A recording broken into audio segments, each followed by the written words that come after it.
Character creation in an MMO is important. I always found that if you create a really cool character, it's that much more fun to play the game, and I tend to invest a lot into character creation, so I would like to base my character off of the lore of Middle-earth.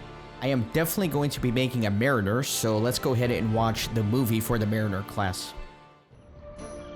Mariners have a noble history in Middle-earth. From Earendil of old, to the voyagers of Numenor, and on to the sailors and corsairs who now navigate Middle-earth's coastlines. Shunning heavy weapons and armor as unfit for use aboard ship, they excel as cunning duelists, masters of innovative tactics, and callers of sea shanties that draw upon the mystical powers of the sea.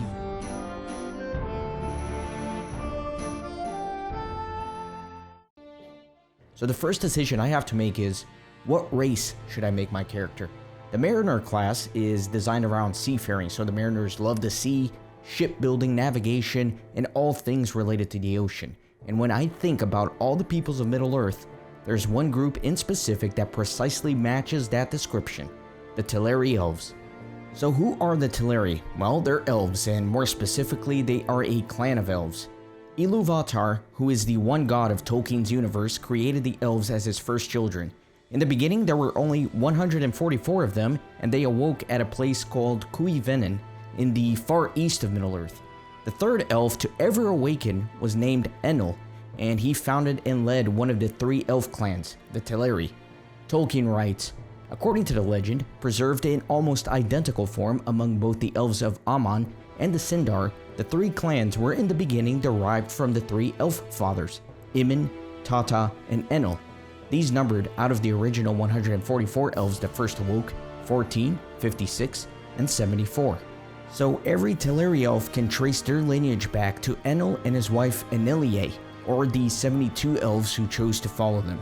Now recall Ilúvatar, the god of the universe. Out of his thought were also created 14 demigods known as the Valar, who created, shaped, and ruled the world.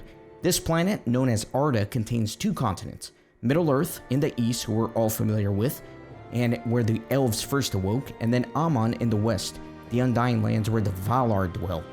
During the first age, the Valar tried to convince the elves to migrate west to Aman. Each of the three elf clans sent an ambassador to Aman prior to making the journey. The Teleri ambassador was Elwë, who was later known as Thingol. When Elwë returned to Middle-earth, he was able to convince 45 other Teleri elves to undertake the great journey west to Aman. Those who chose to undertake the journey were referred to as Eldar. The 28 who refused became known as Avari. The Teleri Eldar inherently had a great affinity towards water and ship making. Tolkien writes, before ever they came to Beleriand, the Teleri had developed a craft of boat making. First as rafts and soon as light boats with paddles, made in imitation of the water birds upon the lakes near their first homes, and later on the great journey in crossing rivers, or especially during their long tarrying on the shores of the Sea of Rune, where their ships became larger and stronger. Over the course of their long journey, the Teleri grew in numbers and became so numerous that they had to be led on their journey by both Elwë and his brother Olwë. They circumvented Mirkwood by following its southern border until finally they came to the eastern bank of the Anduin, where they dwelt for some times. Tolkien notes in an abbreviated timeline, the Teleri chiefs order and advance across the Anduin for spring. The Teleri already show a love of water and boats and begin a great boat building. They are ready with rafts and boats, but a large part of the Teleri later fought this in the winter. The Anduin is wild and flooded, and great snowstorms fall in the misty mountains, then much taller, which last far into the spring. The total Teleri host is now 13,000. More than 3,000 refused to leave Atiamar. These are the Nandor. So of the 13,000 Teleri who made it to the Anduin, 3,000 of them abandoned the journey and became known as the Nandor Elves, comprised of Green Elves and the Elves of Lorien and Mirkwood. The remaining 10,000 Teleri continued their journey and crossed over the Anduin, the Misty Mountains, and Ered Luin into Beleriand. Here, Elwë became lost in the woods of Non-Elmoth after falling in love with a Maya named Melian. The Teleri lingered in this area and missed the call of Ulmo to ferry them across the sea to Aman. Now Umo is one of the mightiest of the Valar and is described as King of the Sea, Lord of Waters, Dweller of the Deep. His spirit is present in all waters of Middle-earth.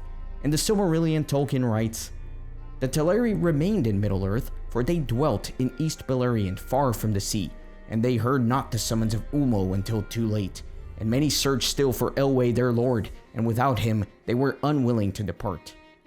When the Teleri learned that the two other elven clans completed the journey west to Aman, most of them pressed onwards to western shores of Beleriand under the leadership of Olwe, but some did stay behind, ever searching for Elwë, and they became known as the Egloth. Then the friends of Elwë were left behind, and they called themselves Egloth, the Forsaken People. They dwelt in the woods and hills of Beleriand, rather than by the sea, which filled them with sorrow. I've talked a little bit about Umo, but it is also important to discuss two of the Maiar, Osei and Uinen, and I think it's best to quote directly from the Silmarillion to explain them. Osei is a vassal of Umo, and he is master of the seas that wash the shores of Middle-earth. He does not go in the deeps, but loves the coasts and the isles, and rejoices in the winds. For in storm he delights, and laughs amid the roaring of the waves. His spouse, Uinen, the Lady of the Seas, whose hair lies spread through the waters under the sky. All creatures she loves that live in the salt streams, and all weeds that grow there. To her mariners cry, for she can lay calm upon the waves, restraining the wildness of Osei. Interesting, right? The first instance of the word mariner in the Tolkien Legendarium. So it is important to understand how Osei and Uinen relate to the Teleri elves who continued to the western shore of Beleriand. Let's turn once again to the Silmarillion. Many of the Teleri passed on to the shores of Beleriand and dwelt thereafter near the mouth of Sirion. And they took Olwe, Elwë's brother, to be their king. Long they remained by the coast of the western sea, and Osei and Uinen came to them and befriended them.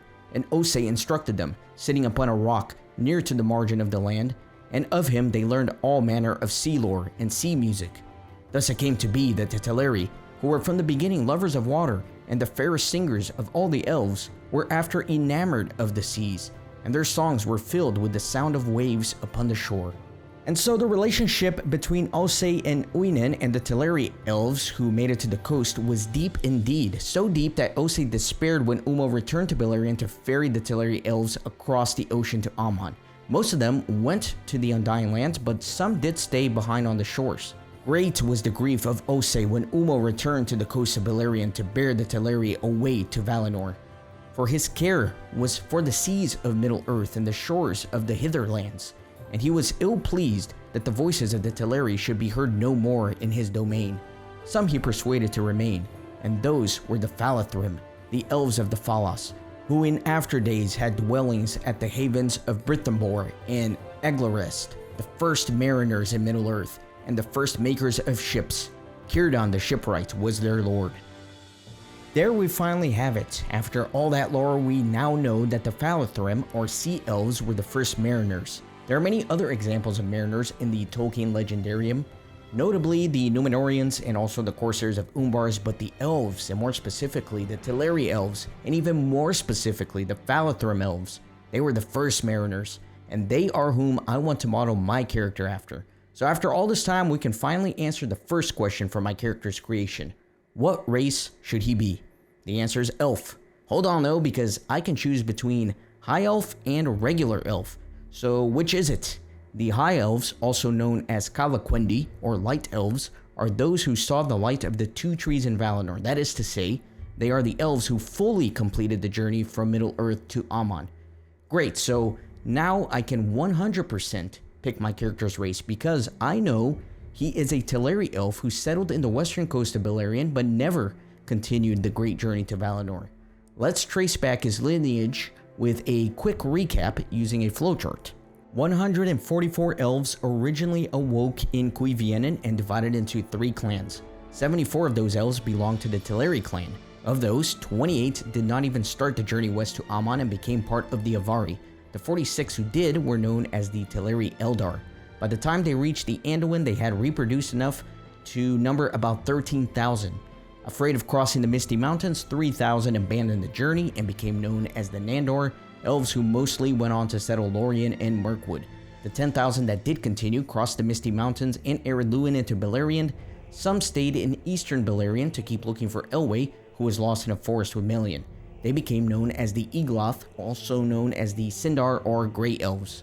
Those who continued the journey eventually made it to the coast, where they learned much about the sea from Osei and Uinen. Most of them eventually went west into Amon and became the Falmari, or the Teleri High Elves.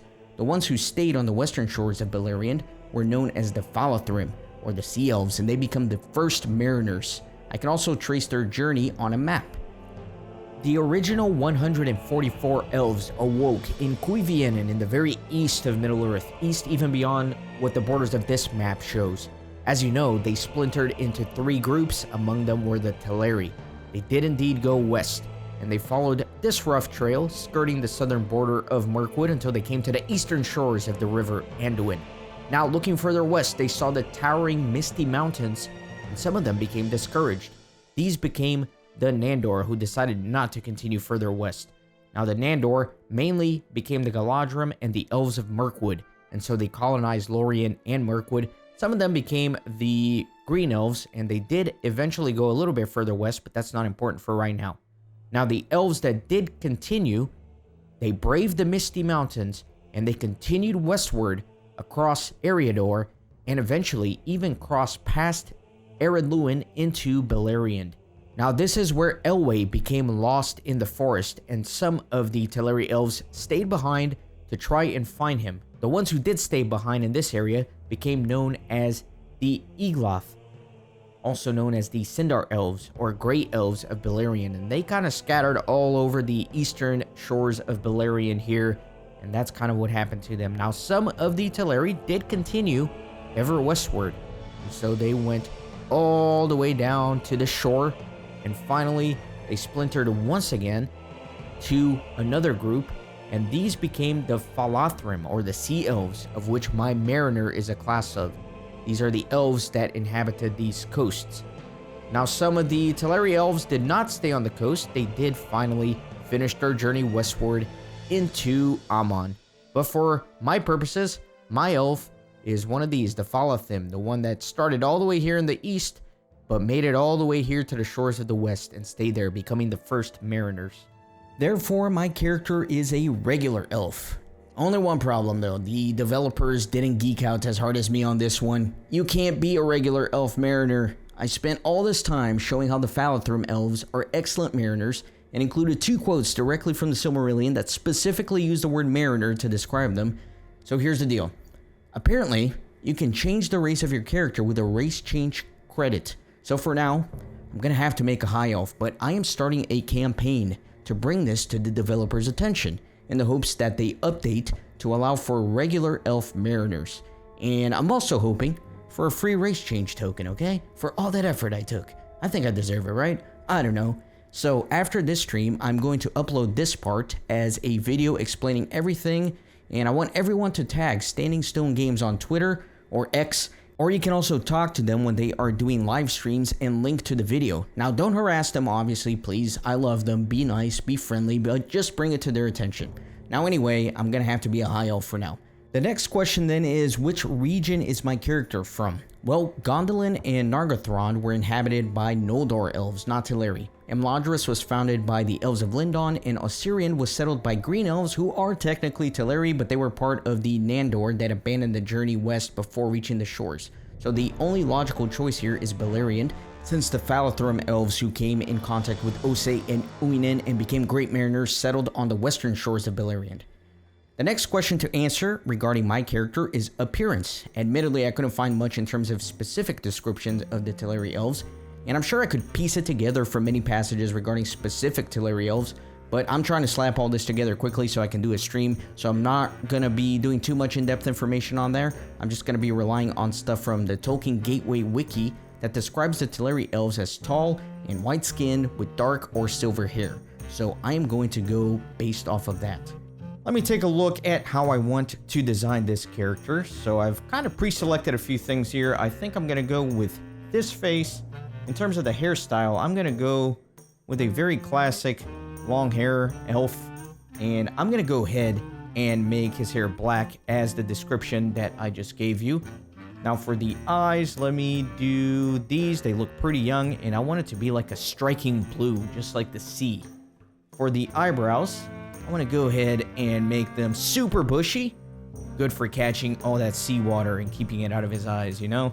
Something like that. And then for the mouth, they all kind of look the same really, so I'm going to go with that. I'm not going to put any wrinkles or anything of that sort onto him, and no details here either. Now, I do want him to be fair skinned, but at the same time, he needs to have a little color because he's out on the boat under the sun all the time. And I think that's going to work pretty well. And then that's going to be it. The body, I'm going to keep it as fairly average. And I think that is an excellent look for my Elf Mariner. And now finally for the name. I want it to be lore based as well. And I've talked a lot about the great Valar Ulmo, Lord of the Seas. Now clearly he's extremely important to anyone in Middle-earth concerned with the sea, waters, seafaring, and shipbuilding. For example, a mariner. So I want my name to be related to Ulmo. Let's read a quick passage from the Silmarillion. At times, Ulmo will come unseen to the shores of Middle-earth, or pass far inland up first of the sea, and there make music upon his great horns, the Ulumuri, that are wrought of white shell. And those to whom that music comes, hear it ever after in their hearts, and longing for the sea never leaves them again. So I think it would be really cool to name my mariner after the great horn of Ulmo, the Ulumuri. Obviously, I can't get that little accent over the U, but I think it's still pretty cool. And here's another passage regarding them. And thereupon Ulmo lifted up a mighty horn, and blew upon it a single great note, to which the roaring of the storm was but a windflaw upon a lake. In fact, Tolkien wrote an entire poem about the Ulumuri. It's quite long, but I think it will be a fun part of this lore-rich character creation, since I am naming my character after the horn after all. You can skip ahead if you're not interested, unless you're watching this live, then you can't, sorry. But in this poem, Ulmo is referred to as Ylmer, so don't get that confused. 'Twas in the land of willows where the grass is long and green, I was fingering my harp strings, for a wind had crept unseen, and was speaking in treetops, while the voices of the reeds were whispering reedy whispers as the sunset touched the meads. Inland music subtly magic that those reeds alone could weave. 'Twas in the land of willows that once Ylmer came at eve. In the twilight by the river, on a hollow thing of shell, he made immortal music, till my heart beneath his spell was broken in twilight, and the meadows faded dim to great grey waters heaving round the rocks where seabirds swim. I heard them wailing round me where the black cliffs towered high, and the old primeval starlight flickered palely in the sky. In that dim and perilous region, in whose great tempestuous ways I heard no sound of men's voices in those eldest of the days. I sat on the ruined margin of the deep-voiced echoing sea, whose roaring foaming music crashed in endless cadency, on the land besieged forever in an aeon of assaults, and torn in towers and pinnacles and caverned in great vaults. And its arches shook with thunder, and its feet were piled with shapes, riven in old sea warfare from those crags and sable capes. Lo, I heard the embattled tempest roaring up behind the tide, when the trumpet of the first winds sounded, and the grey sea sang and cried, as a new white wrath woke in him, and his armies rose to war, and swept in billowed cavalry toward the walled and moveless shore. There, the windy bannered fortress of those high and virgin coasts flung back the first thin feelers of the elders' tidal hosts, flung back the restless streamers that like arms of a tentacled thing, coiling and creeping onward, did rustle and suck and cling. Then a sigh arose and a murmuring in that steady whispering van, while behind the torrents gathered and the leaping billows ran, till the foam-haired water horses in a green rolling volumes came, a mad tide trampling landward, and their war song burst to flame. Huge heads were tossed in anger, and their crests were towers of froth, and the song of great seas were singing was a song of unplumbed wrath. For though that giant welter Ose's trumpets fiercely blew, that the voices of the flood yet deeper, and the high wind louder grew. Deep hollows hummed and fluted as they sucked the sea winds in. Spumes and great white spoutings yelled surely over the din. Gales blew the bitter tresses of the sea in the land's dark face, and wild airs thick with spindrift fled on a whirling race, from battle unto battle, till the power of all the seas gathered like one mountain about Osei's awful knees, and a dome of shouting water smote those dripping black facades, and its catastrophic fountains smashed in deafening cascades. Then the immeasurable hymn of ocean I heard as it rose and fell to its organ, whose stops were the piping of gulls and the thunderous swell. Heard the burden of the waters and the singing of the waves, whose voices came on forever and went rolling to the caves, where an endless fugue of echoes splashed against wet stone, and arose and mingled in unison into murmuring drone. 'Twas a music of uttermost deepness that stirred in the profound, and all the voices of the oceans were gathered to that sound.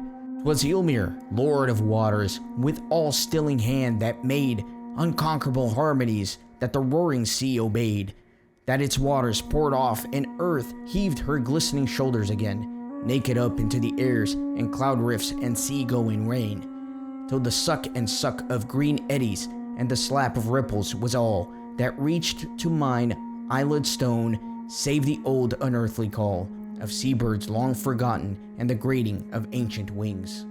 Thus murmurous slumber took me mid those far-off eldest things, in a lonely twilit region down whose old chaotic ways I heard no sound of men's voices in those eldest of the days, when the world reeled in tumult as the great gods tore at the earth, in darkness in the tempest of the cycles ere our birth, till the tides went out and the wind died and did all sea music cease, and I awoke to silent caverns and empty sands and peace. Then the magic drifted from me and that music loosed its bands. Far, far off, coaches calling, lo, I stood in the sweet lands. And the meadows were about me, where the weeping willow grew, where the long grass stirred beside me, and my feet were drenched with dew. Only the reeds were rustling, but a misty lay on the streams, like sea-roke dawn far inland, like a shred of salt sea dreams. 'Twas in the land of willows that I heard the unfathomed breath of the horns of Ylmir calling, and shall hear them till my death. That was one hell of an introduction and one hell of a lore-digging journey just to create a character for a video game. I hope you nerds and geeks and dorks enjoyed it as much as I did. It's finally time to create my Falathrim Elf Mariner, Ulumuri, and begin this adventure.